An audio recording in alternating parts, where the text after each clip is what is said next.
आप देख रहे हैं समाचार एजेंसी ऑफ इंडिया में साइन न्यूज। नमस्कार, आप देख रहे हैं देश की पहली डिजिटल न्यूज एजेंसी समाचार एजेंसी ऑफ इंडिया की साइन न्यूज। साइन न्यूज के धर्म प्रभाग में आपका स्वागत है। अब हम आपको हिंदू पंचाग के 5वां अर्थात श्रावण माह में क्या करें एवं इस माह की पौराणिक कथाओं के बारे में बताते हैं। आप इसे ध्यान पूर्वक सुनिए और धर्म लाभ लीजिए। आइए सुनते हैं श्रावण माह के बारे में। श्रावण माह क्या है? सावन या श्रावण के महीने में क्या करें, जानिए विस्तार से। श्रावण माह की पौराणिक कथाओं के बारे में जानिए विस्तार से। आप देख, सुन और पढ़ रहे हैं समाचार एजेंसी ऑफ इंडिया की साइन न्यूज के धर्म प्रभाग में विभिन्न जानकारियों के संबंध में। श्रावण का महीना सनातन धर्म में बहुत पुण्यकारी माना जाता है। श्रावण मास में देवाधिदेव महादेव ब्रह्मांड के राजा भगवान शिव को दूध चढ़ाने से बहुत पुण्य की प्राप्ति होती है। इस माह में रुद्राक्ष धारण करें और जाप के लिए इसका प्रयोग करें।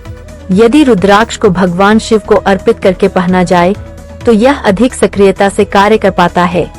अगर आप जगत को रोशन करने वाले भगवान भास्कर, भगवान विष्णु जी, देवाधिदेव महादेव ब्रह्मांड के राजा भगवान शिव एवं भगवान श्री कृष्ण जी की आराधना करते हैं और अगर आप विष्णु जी एवं भगवान कृष्ण जी के भक्त हैं, तो कमेंट बॉक्स में जय सूर्य देवा, जय विष्णु देवा, ओम नमः शिवाय, जय श्री कृष्ण, हरिओम तत्सत, ओम नमो भगवते वासुदेवाय नमः लिखना न भूलिए। शिवलिंग को पंचामृत अर्थात दूध, दही, मक्खन या घी, शहद और गुड़ का मिश्रण और बेल के पत्ते चढ़ाएं।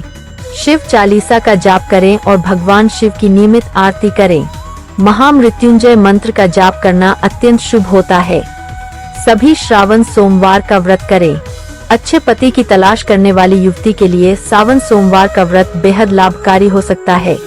जानिए क्यों महत्वपूर्ण है श्रावण मास। हिंदू पौराणिक कथाओं के अनुसार अमृत की तलाश में आकाश में सभी देवता और नरक के राक्षस समुद्र मंथन करने लगे। उन्होंने इसे महीनों तक मंथन किया और सभी प्रकार के उपहार प्राप्त किए, जिनके बीच उपहार के रूप में जहर भी था। इस विष को भगवान शिव ने पी लिया, जिसके परिणाम स्वरूप उनका कंठ नीला हो गया, क्योंकि उन्होंने विष को अपने गले में धारण कर लिया था। जहर के प्रभाव को कम करने के लिए देवताओं ने गंगा नदी से भगवान शिव को जल चढ़ाना शुरू किया। यह पूरा परिदृश्य श्रावण मास में हुआ था। इसलिए भक्तों का मानना है कि इस महीने के दौरान पानी और दूध का चढ़ावा भगवान शिव के शरीर में जहर पैदा करने वाली आग को बुझाने में मदद करता है। भगवान शिव को प्रसन्न करने के लिए प्रार्थना और अन्य अनुष्ठान भी किए जाते हैं, क्योंकि उन्हें सभी में सबसे दयालु माना जाता है। जैसा कि पहले उल्लेख किया गया है, कुछ लोग सोमवार को उपवास करते हैं, खासकर युवा महिलाएं जो अच्छे पति की कामना करती है। भगवान शिव का नाम जपना इन दिनों लाभप्रद माना जाता है। अब जानिए आखिर क्या है श्रावण माह। श्रावण मास, जिसे सावन भी कहते हैं, हिंदू चंद्र कैलेंडर का 5वां महीना है, जो आमतौर पर ग्रेगोरियन कैलेंडर के जुलाई और अगस्त महीनों के बीच आता है। यह वह समय होता है जब भारत में मानसून का मौसम अपने चरम पर होता है, जो गर्मी से राहत देता है और चारों ओर हरियाली भर देता है। इस महीने का नाम श्रवण नक्षत्र से आया है, जो इस दौरान आकाश में प्रमुख रूप से दिखाई देता है। अब जानिए सावन के महीने की पौराणिक कथाओं के बारे में। भारतीय पौराणिक कथाओं के अनुसार सावन के इतिहास का पता समुद्र मंथन से लगाया जा सकता है, जब देवता और असुर अमृत या अमरता के अमृत की तलाश में एक साथ समुद्र मंथन के लिए आए थे। समुद्र मंथन के दौरान आभूषण, पशु, देवी लक्ष्मी और धनवंतरी सहित कई चीजें उत्पन्न हुईं। हालांकि जब हलाहल एक घातक जहर सामने आया तो इससे अराजकता फैल गई। जो भी इसके संपर्क में आया उसका विनाश होने लगा। इसके चलते भगवान ब्रह्मा और भगवान विष्णु ने भगवान शिव से मदद मांगी। उन्होंने भगवान शिव से, जो इस शक्तिशाली जहर को सहन कर सकते थे, इसका सेवन करने का अनुरोध किया। जब शिव ने जहर पिया तो उनका कंठ और शरीर नीला पड़ गया। भगवान के पूरे शरीर में जहर फैलने से चिंतित देवी पार्वती ने उनके गले में प्रवेश किया और जहर को आगे फैलने से रोक दिया। इस प्रकार भगवान शिव को नीलकंठ कहा जाने लगा। ये घटनाएं सावन के महीने में हुई, इसलिए इस पूरे महीने सोमवार के दिन भगवान शिव और माता पार्वती की पूजा की जाती है। हिंदू सावन महीने को शुभ मानते हैं, क्योंकि इस दौरान कई महत्वपूर्ण त्योहार मनाए जाते हैं। भस्मासुर और भगवान विष्णु। एक और कथा भस्मासुर से जुड़ी है, जिसे भगवान शिव ने ऐसा वरदान दिया था कि वह जिसके सिर पर हाथ रखेगा वह भस्म हो जाएगा। भस्मासुर ने स्वयं शिव को भस्म करने का प्रयास किया, तब भगवान विष्णु ने मोहिनी का रूप धारण कर भस्मासुर का वध किया। यह घटना भी श्रावण मास से संबंधित मानी जाती है। मार्कंडेय ऋषि की कथा। मार्कंडेय ऋषि की कथा भी श्रावण मास से जुड़ी है। उन्हें अल्पायु का वरदान मिला था, लेकिन उन्होंने श्रावण मास में भगवान शिव की घोर तपस्या की और महामृत्युंजय मंत्र का जाप किया, जिससे यमराज भी उन्हें लेने नहीं आ पाए और उन्हें दीर्घायु प्राप्त हुई।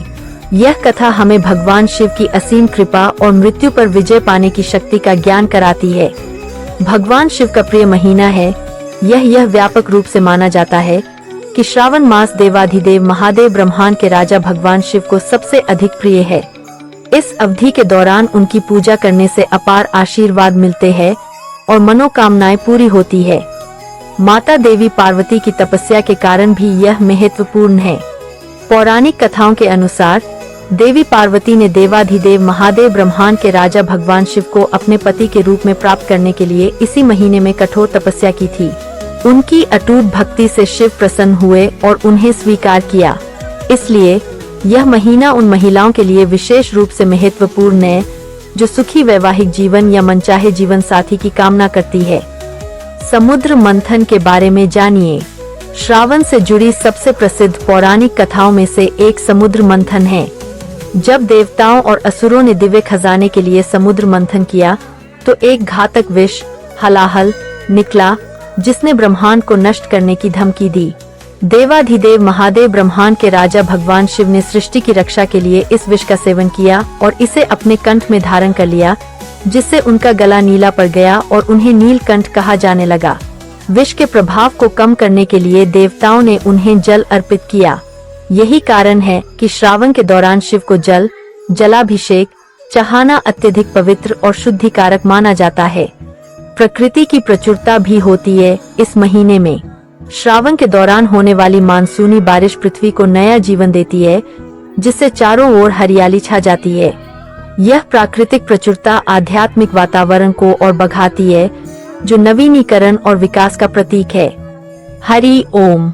अगर आप जगत को रोशन करने वाले भगवान भास्कर, भगवान विष्णु जी, देवाधिदेव महादेव ब्रह्मांड के राजा भगवान शिव एवं भगवान श्री कृष्ण जी की आराधना करते हैं, और अगर आप विष्णु जी एवं भगवान कृष्ण जी के भक्त हैं, तो कमेंट बॉक्स में जय सूर्य देवा, जय विष्णु देवा, ओम नमः शिवाय, जय श्री कृष्ण, हरिओम तत्सत, ओम नमो भगवते वासुदेवाय नमः लिखना न भूलिए।